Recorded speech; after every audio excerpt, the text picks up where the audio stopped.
We shouldn't be out here alone. If your father... He'll never know we're gone. But if he finds out...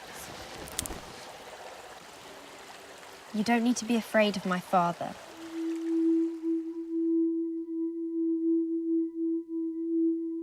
We knew from very early on that the Cersei flashback was the way we wanted to begin season 5. There's something haunting and creepy and also kind of beautiful about that opening, the way it's shot in the woods. And, you know, it's something almost out of a fairy tale, except a quite dark and twisted fairy tale. This is a big season for her character, and so we thought it was appropriate to start the season off with her. You'll be queen for a time.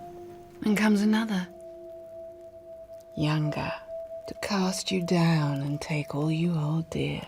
Cersei sees this aspect of the prophecy embodied in Marjorie. You know, Marjorie is a younger woman who's come along, who's going to be named queen, and who's taking the one thing that Cersei prizes most dearly are her children and her beloved son, Tommen. So from Cersei's point of view, Marjorie is directly the embodiment of all that's worst about that prophecy.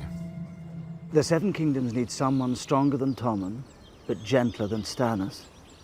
A monarch who can intimidate the High Lords and inspire the people. A ruler loved by millions with a powerful army and the right family name. Good luck finding him.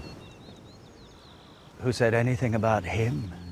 Varys presents Tyrion with an option, a possible different way to go besides drinking yourself slowly to death in Pentos. Luckily for Tyrion, Varys is a good friend to have.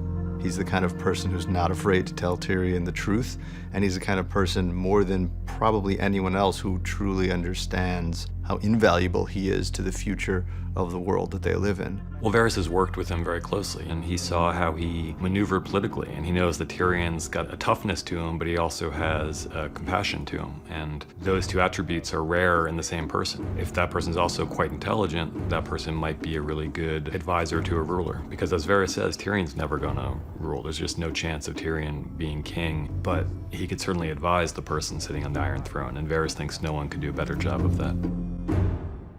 Bend the knee and save your people. They followed me because they respected me, because they believed in me. The moment I kneel for a Southern king, that's all gone.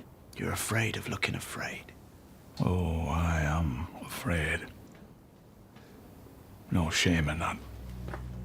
One of the reasons that Mance is so upset about the notion of how he's going to die is that he really wants to go out with some measure of dignity. He doesn't want to die screaming. He doesn't want to die in that kind of agony. Jon, watching it, you know, he's surrounded by people who don't seem to care one way or another. But Jon knows this man, and he has a great deal of affection for him. And so watching someone that you respect that much dying in this horrible manner, you know, I guess it's one of the things that makes Jon heroic, is that he's willing to do things that other people would not, and that he's affected more deeply by certain things, and he can't abide it. He just can't abide to watch his friend die in this manner. So it's a kind of damn the consequences. I'm going to do what I think is right in this moment. Jon putting Mance out of his misery is a huge risk. Jon knows that Stannis is not somebody you cross lightly. Stannis wants to burn Mance to send a message. And what Jon is basically doing is he's contradicting the wishes of a king. But Jon's respect for Mance is such that he's willing to take that risk.